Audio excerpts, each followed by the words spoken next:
Guys, we are back, and this is day 2 of New York Comic Con. I'm Pal, and we got Zeke in the back, hey, floating, and we have a very special group of people here to talk to you about Bethesda and Bethesda Comics, working with Titan. This is very exciting. We have Ryan Sullivan, Michael Morisi, and we have Ram V. I wanted to say 5, but it's V.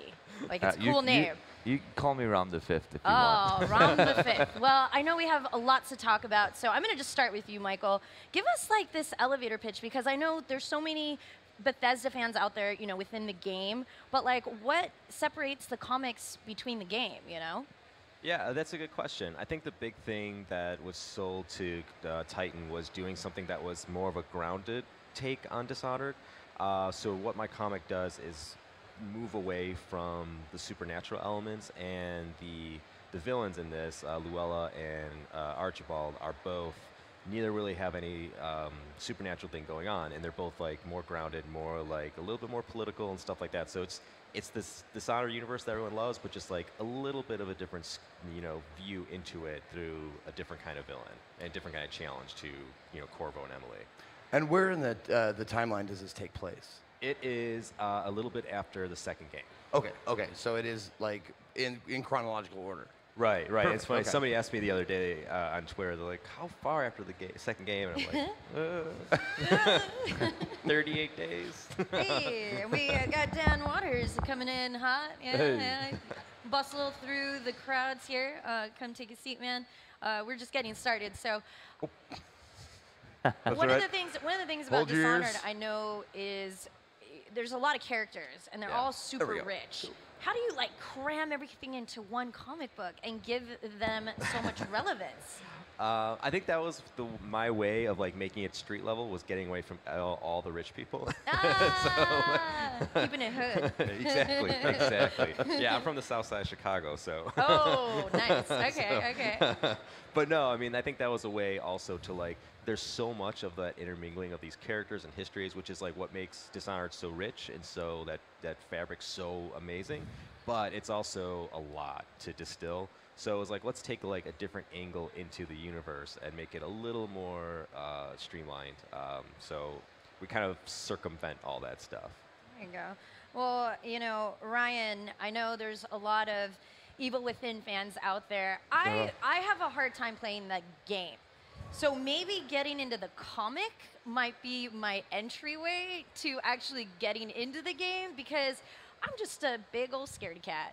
So, I mean, are you a big horror fan? Big horror fan. Okay. I think that's one of the reasons Titan approached me for the series, is because they know that I'm quite into horror. And obviously I have to replay the game quite a lot to become quite acclimatized with the story, because the comic is set between Evil Within 1 and the sequel that's coming out in October. Like timelines-wise, it's right back in the middle. So I had to play through it, and I had to play through it in a very short period of time. So I was having nightmares about Evil Within. But some of those nightmares sort of were me subconsciously writing, because that fed into the comic itself. So yeah. So that's your method. So I have no time off from writing, even when I sleep, unfortunately. You're still writing in your sleep. That's crazy. So what were the challenges with that, you know? Because obviously some people, diehard fans, they know every character, they know every sequence of the game. You know, what were your challenges for it? One of the big challenges was that it's a Japanese game, and the sensitivity of storytelling for Japanese games are a little bit different. So like American games really like closure, whereas Japanese games like keeping things super vague to create mystery and engage fans. You know, the idea is that that's how you get a fandom, by having throw in a plot hole, cover it with loads of mystery, and the fans will try and figure out what that means. So you have all these people online, very passionate fans with like conspiracy theories of what they think the story means.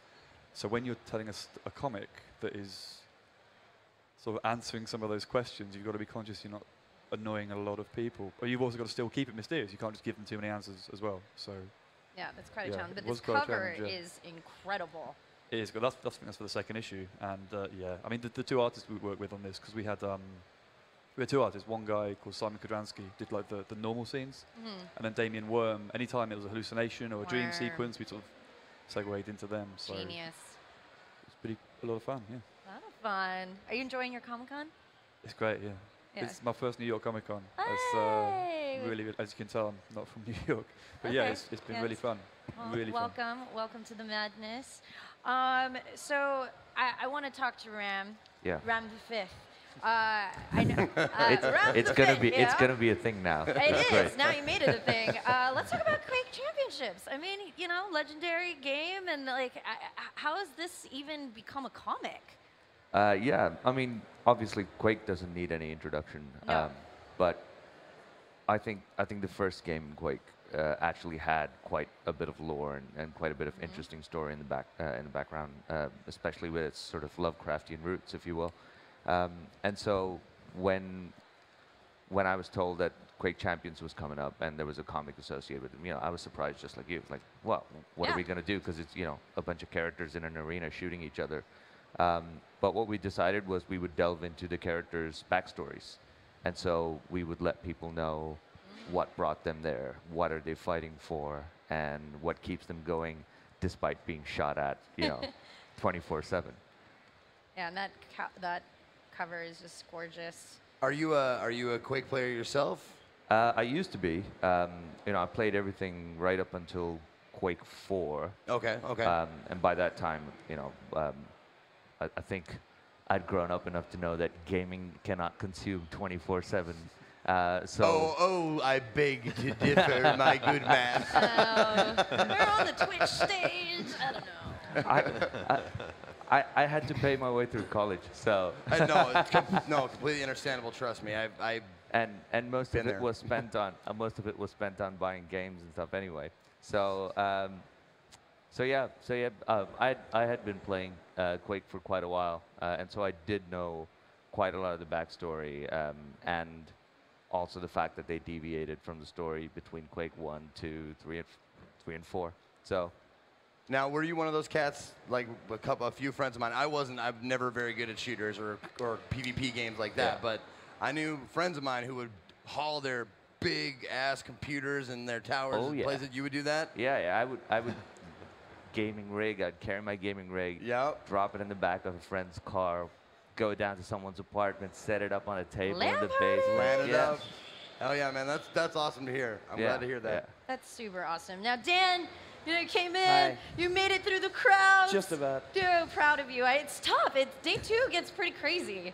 So, Yeah, I You had feeling all right? 3,000, not 300, so I was all the way over there, waiting for all you. I thought you were really late. Yeah, you were sitting there going like, where the hell is everybody else? so you got to work on Wolfenstein. Yeah. One of my favorite Bethesda series, obviously for many reasons. But can you tell us a little bit about the comic and the direction you guys decided to go on? Well, yeah, so if you've played, like, New Order, Yeah.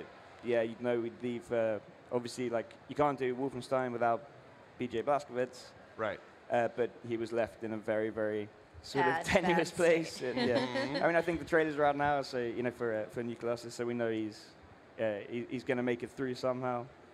But in order to sort of tell a story about him that didn't sort of deviate from the games as they are, we decided to do a modern day, which is the 1960s Nazi-occupied America story Interesting. without him, and then flashback to an adventure he had during the war.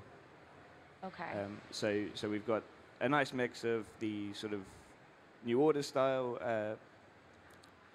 1960s tech-driven Nazi killing, and then we flash back to the 1940s old blood style Yeah. supernatural Nazi killing. Yeah, it's a pretty strong prequel right there. Give us a lot of rich, Yeah, and we're getting right into. There's a character called the Professor who's in the new game, and we're getting right into who she is and how she ends up. Wolfenstein has been around since forever. It's probably one of the first PC games that was first person that I ever played. Is this the first time it's had a comic, or does it have a pretty rich comic history? No, I think there's been a few before, but with the Bethesda stuff, because it's been through so many licenses and stuff. With the Bethesda Right, sure, stuff, yeah, we're I sort didn't even of think starting about that. fresh. Yeah. Yeah, because you have your Activision games and your ID games, and so we're sort of everything is still canon as far as I'm aware, and that gives you this amazing, you know, ore to mine. But yeah, we're definitely sticking with the Bethesda games as our main thrust for our plot. That actually brings up a good point that I wouldn't mind asking everybody here. Like, how much leeway do they give you as far as storytelling and stuff? And anybody can answer. Well, for Evil Within, they let me pitch open. Like, they like, come up with the idea yourself. Okay. They gave me some like guidance, like what they wanted it to be inspired by. But in terms of the actual crux of what the story was, it was up to me. Now, obviously, I couldn't completely subvert it. I couldn't say, no, okay, issue 1, Sebastian dies, and my new really cool detective takes over. Yeah. No, it's not. No, it had to be within the realms of like the limits that they give. But yeah, they were quite open with me. Yeah, I mean, Quake was kind of interesting in that aspect because there wasn't a lot of extensive lore to be working with. So when they said, you know, pitch us ideas for these backstories, there are issues in the game where there are entire worlds and societies that have been written in for the comic and they were not developed for the game, and so it's almost in that I am writing what will be canon at some point, which is super interesting to do. So I would think that would be pretty. That's like awesome. a really cool thing to be like, hey, I wrote this thing, and then later Bethesda's like, you know what, They that got thing inspired. you wrote, yeah, we're gonna put it in the next game. Oh no, absolutely. So we've had a lot of back and forth with Bethesda, and I think that is very much the case. In that, you know, I said, you know, this is what I wanted to do, and they looked at it and went, yeah, well, we might want to use this in the future. So can we do this, this, and this? And I said, yeah, absolutely. That's awesome. And what about you, Michael? Yeah, I mean, there's a lot of leeway. I mean, but my experience was super positive. You know, Harvey, who's the director at Bethesda, was amazing to work with. And it's tough, though. Dishonored is like, as you guys know, as you play it, you know, like there's so much in that story from like, there's like the notes that like literally you're like reading these letters and journals. Like, there's just like the tapestry of Dishonored just in like 2 games, and well, 2 games and now the DLC is like massive. Yeah, and the DLC is like almost like another game. It's basically another game. Yeah. I think it's just, I think that, yeah. No, I'd be interested to see like exactly like how many pages of text are in the Dishonored games, because I'm a big fan of the Dishonored games. I 100% them. I will be honest with you, I don't read every single thing. I'll be frank. But I pick up everything, and there is so much. I mean, did you read through like all of that stuff? Yeah. Yeah, No. but yeah. No. Of course I did. Yeah. Every word. So yeah, but it's rich and there's a lot, and you kind of got to at least. I think it's more about like getting the feel of like what the game is and what the spirit of the game more than like the exact details of it. You know, that's the important thing. Yeah. And Dan? I mean, yeah, I mean, you know, as I sort of said, there was that sort of thing to get around, is like how, you know, because I think they probably would have let me do one without PJ Blazkowicz, but, you know, where's the fun in that? You need your Nazi killing machine. So, yeah, I mean, like, almost the starting point was to work out how to do a story with him in it without either spoiling anything for the new game or you know, going counter to anything in the last game. So, but other than that, like, they let me run really quite wild with it. We've got sort of tentacle monsters and catacombs and ancient underwater cities and all this kind of stuff. That's awesome. It must be nice when they give you that kind of freedom too, as you know, creative people to do this. One of my questions is, how was working with Titan for you guys? You know, I mean, it's fun to know like the stuff that they've done in the past, but what was that, you know, coming into, you know, this? It's great. I mean, my editor, the person I work with hand in hand, was Martin Eden, and he was tremendous. He kind of just, you know, it was like Bethesda. I always say Bethesda. It was like Bethesda, where they're just trying to guide you to stay in line with the universe and capture that spirit and the feel. And, you know, Martin was always cool with, like, helping me get there and helping me get everything, these details straight. You know, he's like an extra mind. Like, for these games, they're so rich and they're so big that, like, they're another set of eyes that are looking to make sure that things are getting right. Because, like, as fans, we want it right, and we know that the fans who are not writing it or involved with it want it right. So they're another person, another safeguard that's there to, like, make sure we get it right, because that's important. That's a big deal. And, you know, it's nice to have them doing that with us. Yeah. Yeah, for sure. Like, the editor that I work with, I think these guys work with as well, was Tom Williams. Okay. And same thing, man. Yeah, he was the lifesaver of the whole thing. Yeah. That's awesome. Because yeah, there were, you know, as you know, like as you're working on a comic, licensors might change their mind about certain things, and he was very good at making sure that everyone was on the same page with that. There's also yeah. so many people involved with the comic in that Exactly, you don't get feedback from just one place. You get feedback from 4 or 5 different places, and It's not always sort the of same. tempering that. And yeah, it's not always the same. So tempering that, handling that, knowing when to push back, knowing when to pass on the feedback. Right. Or when you really like have an idea and you're like, I just need to have Yeah, this yeah. in there. Yeah. And a lot of times, I mean, I have had that where the editor's like, no, I think this is great, and I think we should push this. Ah. So it's great. Yeah, it's like a team effort. That's awesome. Well, guys, we're almost out of time. Let's do a quick elevator pitch down the line why this comic is relevant, why people should read it, and of course the release date for anyone out there who's looking, who's big fans of the comic. Sure. Dishonored just came out I think a week ago, so number 1 is out. So go get it, and it's just it's a Dishonored universe that you love, with just a little bit of a difference of the villain that gives a cool kind of freshness to the story. Awesome. Yeah, the Evil Within issues 1 and 2 are out now. That's the complete story. So if you want to read it all in its entirety, you can pick it up at the Titan booth or go to your local comic store. Yeah. And yeah, it's called The Interlude, set between the 2 games, and it sort of looks into the mind of Sebastian, the protagonist of the first game, and sort of gives him some downtime to come to terms with his demons. But then obviously he's not really allowed to do that. Something stops that. But I'm not going to spoil it. So yeah, go read it. Sweet. Yeah, so Quake 1 and 2 are both out. 2 just came out this Wednesday. Definitely go pick it up from your store, or come down to Titan booth where we're all signing after this. Oh, yeah. There you go. Oh, yeah. And the elevator pitch is, every time you go onto that character's selection screen and pick a character, if you want to know how they got there, what their story is, and why you should care, pick up the comic. Perfect. Hey. Yeah, Wolfenstein 1 and 2, which is also the complete story. Yeah, they're all here at the con, so come down to the signing. And it's 88 pages of Nazi killing. So I don't think it gets any better than that. Well, done. guys, thank you so much for joining us here Thank on the you. Twitch stage. Oh, thank Guys, you. don't go anywhere. We have so much more Comic-Con coming your